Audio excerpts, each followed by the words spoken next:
인사드리겠습니다. 국회 교육위원회 소속 안양 마랑구 출신 강득구 의원입니다.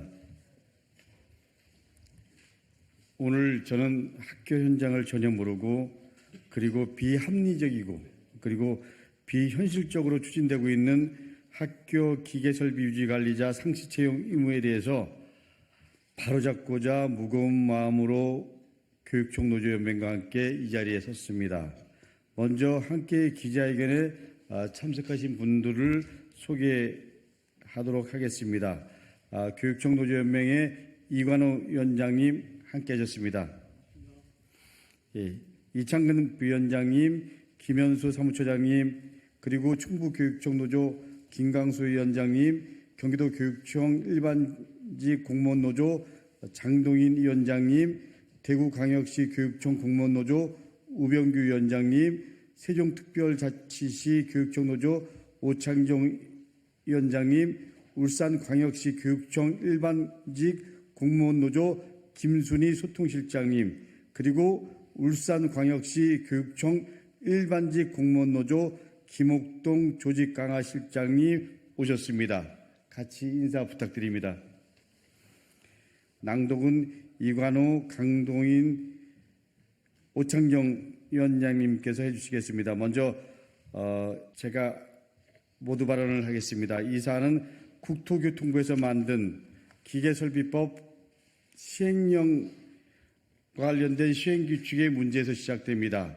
2018년 국토교통부는 기계설비 산업의 발전을 위한 기반을 조성하고 그리고 기계설비의 안전하고 효율적인 유지관리를 위해서 기계설비법을 제정하고 2020년 시행에 들어갔습니다. 기계설비법에는 기계설비 유지관리 업무를 위탁할 수 있도록 규정하고 있습니다. 그리고 위탁할 경우 기계설비 유지관리를 위한 관리자를 선임한 것으로 본다고 분명히 규정하고 있습니다. 그럼에도 법률과 달리 기계설비법 시행규칙에서는 1건물당 1명의 기계설비 유지관리자를 두도록 했습니다. 위탁이 불가능한 구조로 법률 취지에 반하는 시행규칙이 만들어진 것입니다. 기계설비법 시행규칙에 따라 현재 전국 학교 가운데 연면적 1만 제곱미터 이상인 학교에 적용되고 있는데 여기에 해당하는 학교의 수는 무려 4,523개 교입니다. 이 학교들은 기계설비 유지관리자를 위탁할 수 없고 상주 직원으로 채용해야 합니다. 향후 2024년 4월부터는 연면적 1만 제곱미터 이하 학교도 적용됩니다. 다시 말해 내년부터 전국에 12,203개 교 모든 학교에 적용되는 것입니다. 가장 큰 문제는 학교에서 기계설비 유지관리자를 채용하려고 해도 오히려 사람이 없다는 것입니다. 관력, 인력, 풀이 없기 때문입니다. 채용 공고에 내는 연봉은 학교에서 자유롭게 설정할 수 있는 금액이 아니라 엔지니어링 관련 고시에 나오는 연봉액을 기준으로 하고 있습니다.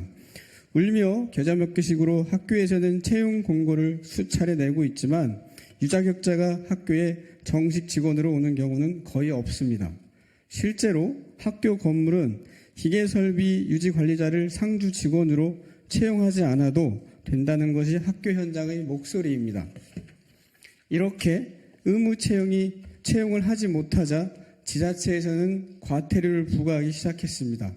선제적으로 과태료 유예 조치를 한 지자체도 있지만 실제로 지난해 7월 화성시에서는 기계설비 유지관리자를 선임하지 못한 4개 학교에 과태료 300만 원씩을 부과했습니다.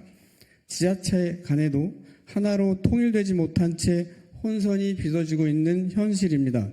심지어 일선 학교에서는 차라리 과태료를 내겠다는 입장까지 나오고 있는 현실입니다. 설령 학교의 기계설비 유지관리자를 채용하더라도 연간 6천만 원에서 7,500만 원 가량의 인건비가 소요됩니다. 이는 공무원 경력 25년차 이상의 5급 공무원에 해당하는 수준입니다. 아이들에게 돌아가야 할 예산이 제대로 쓰이고 있는지 의문이 듭니다. 행여나 이로 인해 교육의 질이 떨어지지 않는지 우려됩니다. 과연 기계설비 유지관리자를 학교의 상시 근무자로 하고 전국의 모든 학교에 채용해야 할 정도로 시급한지 묻지 않을 수 없습니다. 이미 학교를 포함한 모든 건축물은 전문성을 필요로 하는 안전관리 분야의 관리자를 선임하게 하거나 자격을 보유한 전문 업체에 위탁 또는 대행할 수 있도록 법적 장치가 마련되어 있습니다. 대표적으로 소방과 전기가 그러합니다. 실제 전국의 모든 학교는 물론 공공기관에는 소방과 전기, 안전관리를 전문 업체의 위탁 용역으로 맡기고 있습니다. 소방의 경우 자격이 되는 1개의 업체가 역량에 따라 여러 건물의 소방 안전관리 업무를 대행할 수 있고, 전기의 경우에도 계약한 전기 총량 내에서 대행 가능한 건물수 제한을 두고 있지 않습니다. 그런데 유독 기계설비 유지 관리 업무만 다른 건축물 등의 기계설비 유지 관리자로 선임되어 있지 않는 사람으로 시행규칙 별표 1의 비고란에 두고 1인 1건물을 맡도록 했습니다. 그것도 업체가 아닌 오로지 사람만 가능하도록 했습니다.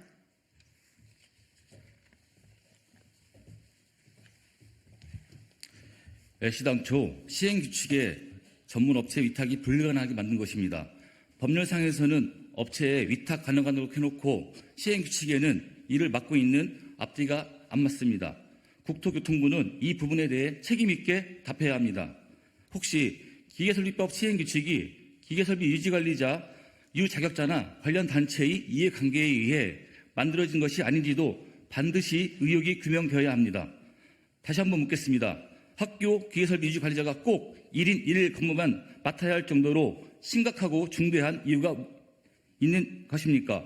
이런 식이라면 건축, 토목, 전기, 소방, 통신 등 건물과 관련된 모든 분야의 전문 인력을 한 학교당 1명씩 채용하도록 법에서 강제해야 하지 않겠습니까? 정부는 건축, 토목, 전기, 소방, 통신 등 건물과 관련된 모든 분야의 전문 인력과 기계설비 유지관리 인력 간 다르게 적용된 기준에 대한 논리가 무엇인지 분명히 밝혀주십시오. 내년부터 전국의 모든 학교에서 벌어질 일을 생각하면 끔찍하기 그지없습니다. 이대로 두면 모든 학교에서 기계설비 유지관리자를 상시 근로자로 채용해야 하는 기가 막힌 상황이 벌어집니다. 도대체 왜 이래야만 하는 것입니까? 저는 지난 4월 19일 기계설비 유지관리자의 선임 기준이나 선임 인원을 대통령으로 규정하도록 법률에 규정하기 위해 기계설비법 일부 개정 법률안을 대표 발의했습니다. 다행히 국토교통부는 지난 4월 10일 기계설비 유지관리자 미선임 등에 따른 과태료 부과를 올해 말까지 유예한다는 공문을 시행했습니다. 바꿔보자면 이는 현재의 기준이 현실적으로 지키기가 매우 어렵다라는 것을 스스로 인정한 것입니다. 시행규칙은 법과 시행령에서 위임한 절차와 방법을 규정한 것입니다. 국토교통부는 법률 취지에도 맞지 않고 그리고 학교 현장에도 맞지 않는 시행규칙 개정에 적극 나서주길 촉구합니다. 교육부는 이 문제에 대해서 현장 실태를 정확히 파악해서 적극적인 문제 해결에 나서줄 것을 강력하게 촉구합니다.